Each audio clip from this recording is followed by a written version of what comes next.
রাজধানীর মিরপুরের পল্লব এলাকার ৭ একরের ঝিলপাড় ফাঁকা পড়ে থাকা এই জায়গাটি দীর্ঘ ১৬ বছর ধরে বস্তির ঘরবাড়ি তুলে দখল রেখেছিলেন ঢাকা ১৬ আসনের সাবেক প্রভাবশালী এমপি ইলিয়াস উদ্দিন মোল্লা।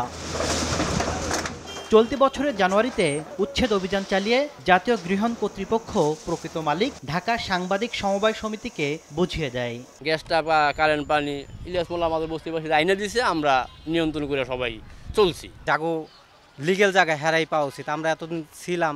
দুদকের অনুসন্ধান বলছে ওই ৭ একর জমি ২০০৬ সালে ঢাকা সাংবাদিক সমবায় সমিতিকে বরাদ্দ হলেও ২০০৮ সালে তা দখল করেন ইলিয়াস উদ্দিন মোল্লা। পরবর্তী ১৬ বছর তিনি ৬৫০ থেকে ৭০০ টিনের বস্তি তৈরি করে প্রতি মাসে ভাড়া সংগ্রহ করে প্রায় ৩৭.৫ কোটি টাকা আত্মসাৎ করেন।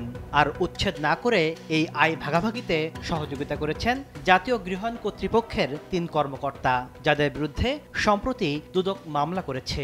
গত ১৬ বছরে ৩৭ কোটি টাকারও বেশি অর্থ আত্মসাৎ করেছেন মর্মে তো ২৮ জুলাই মামলা হয়েছে। মামলা পরবর্তী সময়ে তদন্ত সাপেক্ষে যদি এর সাথে আরও সংশ্লিষ্ট কারো সংশ্লিষ্টতা পাওয়া যায় সে বিষয়ে দুদক পরবর্তী আইনগত ব্যবস্থা গ্রহণ করবে।